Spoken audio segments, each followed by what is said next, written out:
Tous et bienvenue dans ce tuto vidéo où nous allons vous présenter des fonctionnalités d'InDesign.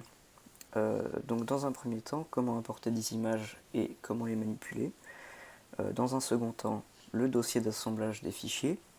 Et dans un troisième et dernier point, l'organisation des fichiers liés dans ce dossier d'assemblage. Donc dans un premier temps, vous allez créer un dossier voilà, pour l'ensemble de votre fichier avec votre image, un sous-dossier pour votre fichier, pour votre dossier d'assemblage, voilà, et un fichier InDesign que vous allez ouvrir. Donc, dans un premier temps, on va voir comment importer une image. C'est très simple. On va faire Fichier, Importer, et ensuite on vient sélectionner du coup notre dossier, et on vient sélectionner notre image, et voilà, tout simplement. Sinon, il y a une manière bien plus simple, donc le raccourci. Donc voilà, on supprime l'image. Et donc le raccourci pour incorporer une image dans votre fichier, c'est tout simple. Vous venez faire Commande D si vous êtes sur Apple, ou CTRL D si vous êtes sur PC. Voilà. Donc pour manipuler l'image, c'est très simple. Vous venez utiliser la flèche noire ici.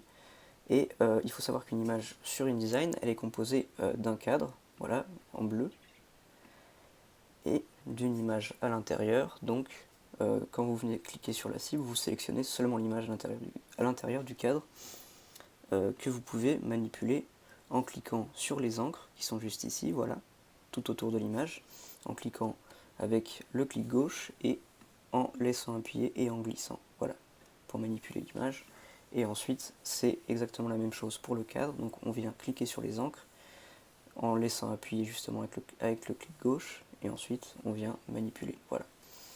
Si vous manipulez l'image à l'intérieur et pas le cadre, ou que vous manipulez le cadre et pas l'image, mais que vous voulez redimensionner le cadre à la dimension de l'image, c'est très simple, vous venez appuyer ici sur les encres, et si vous venez, donc on vient faire double clic sur les encres pour que du coup le cadre se mette à la dimension de cette image, voilà, comme ça, hop, voilà, on vient faire double clic.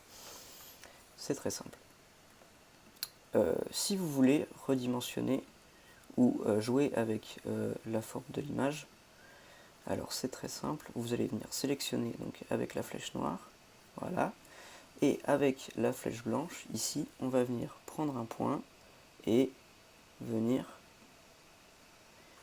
hop, alors c'est toujours un peu délicat,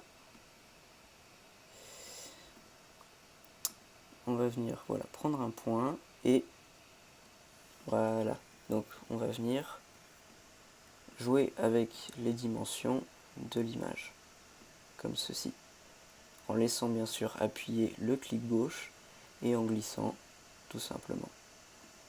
Voilà.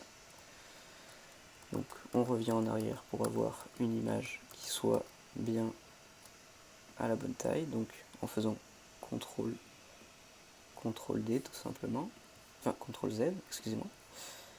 Voilà, et ensuite on vient tout simplement cliquer ici sur les encres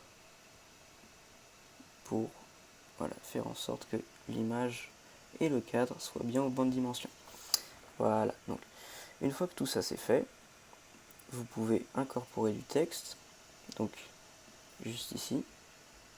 Donc on va venir écrire bonjour. Et une fonctionnalité intéressante, c'est que là aussi, on peut justement redimensionner le cadre à la bonne taille de votre texte. Si vous voulez faire ça, donc c'est-à-dire redimensionner et le cadre et ce qu'il y a à l'intérieur, que ce soit pour l'image ou le texte, vous avez juste à appuyer sur Shift et Commande quand vous manipulez l'image. Voilà. Et en fait, ça va venir manipuler et l'image et le cadre. Voilà. Et c'est pareil pour le bloc texte. Donc on va venir copier-coller, CTRL-C, CTRL-V, et changer de police. Donc ça, ce sera juste plus intéressant, tout simplement ce sera plus intéressant pour le dossier d'assemblage. Donc ici, on va revenir dimensionner, voilà, le cadre, toujours en appuyant sur les encres, ici. Donc pour changer de police, c'est très simple, vous appuyez ici et hop, vous changez de police, ou alors texte et police juste là. Voilà, c'est très simple. Donc une fois qu'on a fait notre fichier, tout simple, on vient vérifier qu'il n'y a aucune erreur juste ici. Donc s'il y a une erreur, par exemple comme celle-ci, ça peut être une erreur tout simplement de texte qui n'est pas à la bonne taille. À ce moment-là, on aura ce petit symbole rouge qui viendra nous le dire. Si dans un autre temps, c'est une image qui, par exemple, n'est pas enregistrée dans votre dossier où se trouve votre fichier, il est possible que quand vous l'enregistriez et que vous retrouviez votre fichier quelques jours plus tard ou quoi, l'image ne se retrouve pas quand vous retrouvez le fichier. Ce qui fait que là, ce sera affiché dans les liens, ici, qui sont juste là, voilà, ce sera affiché dans les liens, et il y aura du coup une petite pastille rouge comme ça qui vous indiquera que vous devez rééditer le lien, donc en faisant double clic ou clic droit, voilà, tout simplement, et rééditer le lien et venir chercher l'image. Juste ici, voilà. Donc ça, c'est très utile quand on a plusieurs images dans un même fichier. Une fois que tout ça c'est fait, donc on va venir enregistrer notre fichier et on va venir créer le dossier d'assemblage. Donc on va venir faire fichier, assemblage, et voilà. Donc le dossier d'assemblage, c'est très utile pour, du coup, si d'autres personnes doivent travailler sur votre fichier ou que vous devez le faire imprimer par un imprimeur. Donc il y a une sorte de synthèse, voilà, avec du coup la police, les différentes polices que vous avez utilisées, voilà, les différents liens et images, et ici les couleurs et les encres utilisées par exemple pour l'impression, donc si jamais vous devez passer ça à un imprimeur. Donc ici il y a les paramètres d'impression et les modules externes si vous en mettez. Voilà, donc ça vous dira aussi si justement il y a une image ou un lien qu'il ne trouve pas, ou du coup ça vous mettra les informations, donc comment l'image est enregistrée, et aussi si elle est enregistrée en RVB ou en CMJN, donc bien sûr en impression c'est toujours plus utile d'être en CMJN. Vous pouvez également ajouter un rapport si jamais vous voulez ajouter des informations pour l'imprimeur ou pour la personne qui devra utiliser votre fichier, mais c'est pas utile dans ce cas-là.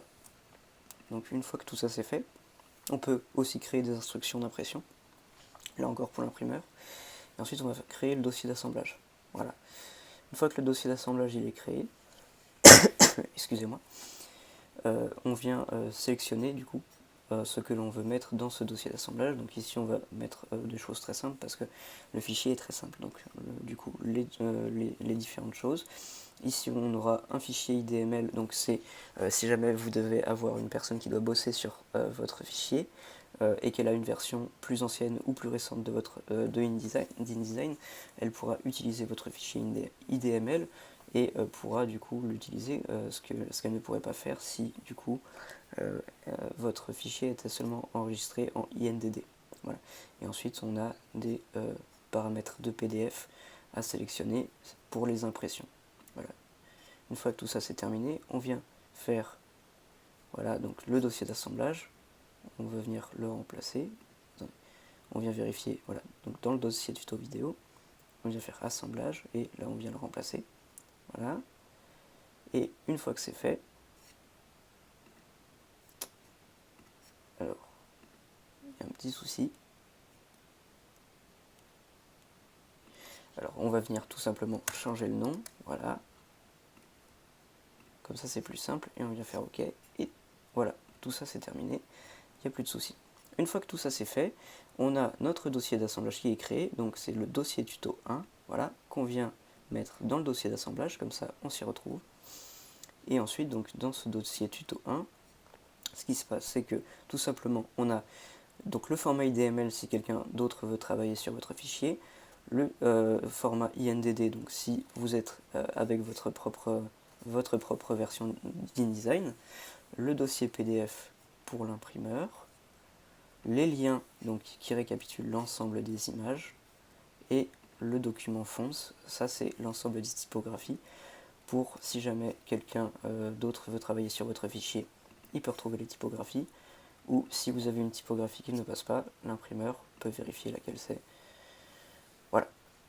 Donc ce tuto vidéo est terminé. Merci de votre attention et bonne journée.